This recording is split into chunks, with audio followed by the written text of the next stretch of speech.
أخي المواطن وأختي المواطنة، حب الوطن والمواطنة راه مقتصرش على الجالية المغربية اللي في الخارج، لا، فهي مقتصرة كذلك على الشعب المغربي.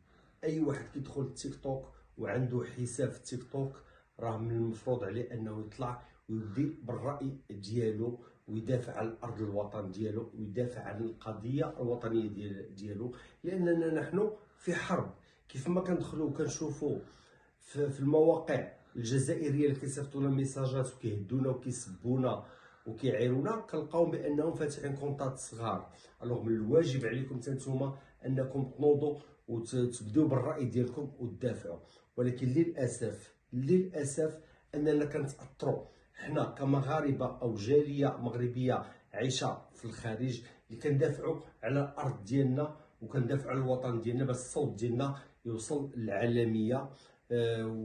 وكنحاولوا باقصى الجهد ديالنا باش نعطيو ما عندنا حبا لهذا الوطن وحبا لملكنا ولشعبنا.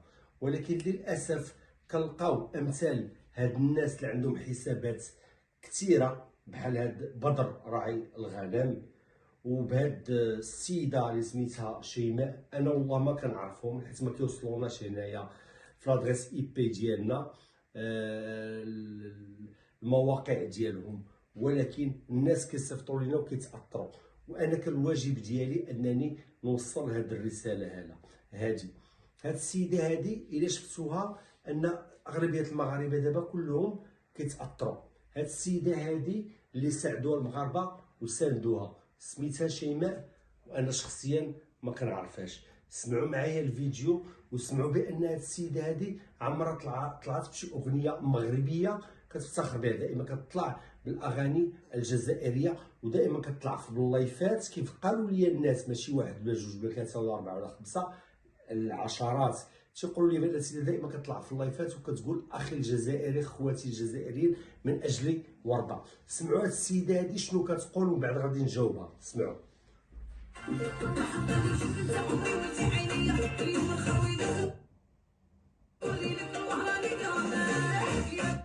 نوريك الوهرانيه وكدير بلي جيست كومسا كونكو بانها وهرانيه وبانها جزائريه وكتفتخر بالجنسيه هذه، وما كتقولش بانني انا مغربيه. هذا كيضرنا وكيأثرنا.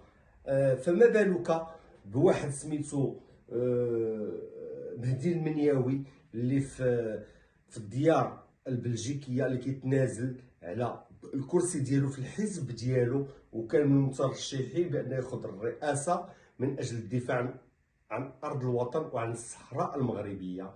وما بالك بالاخ حسن مكراز اللي يوميا كيطلع بلايفات ويوميا كيطلع بفيديوهات وكيدافع على الصحراء المغربيه. الى متى غتبقاو الاستهتار ودائما غتبقاو تابعين هاد التفاهات هادو؟ حتى شي واحد فيهم ما كيطلع كيدافع على القضيه الوطنيه. واش حنا غنبقاو دائما كناكلوا عصا وكنتسبوا؟ شوفوا الموقع ديالي شحال ديال السبان كنشوفوا، واحد، ها جوج، ها ثلاثه، ها اربعه، والمزيد. وحنا كنتسبوا كنتعايروا، ولكن حبا لهذا الوطن حنا تنقول لهم حنا ما خايفينش ومستعدين نعطيو الدماء ديالنا. ولكن نتوما اصحاب لي كونط صغار خصكم تعاونونا وتعاونوا معنا انكم تنوضوا حتى نتوما وتهضروا على القضيه الوطنيه. الا كانوا هاد الناس اللي حنا عندنا فيهم امل انهم يدافعوا، لانكم نتوما اللي عاونتوهم نتوما اللي طلعتوهم. ولكن للاسف واصلين 3 المليون ديال لي زابوني و4 المليون ديال لي زابوني، ما عمر شي واحد فيهم هضر على القضيه الوطنيه. لهذا كفاكم العبث وكفاكم التفاهات. القضيه الوطنيه اول حاجه واخر حاجه في الحياه ديالنا. نحن كجاليه مغربيه تنقول لكم دماؤنا فداء للوطن وفداء للملك وفداء للشعب المغربي الشقيق الحبيب.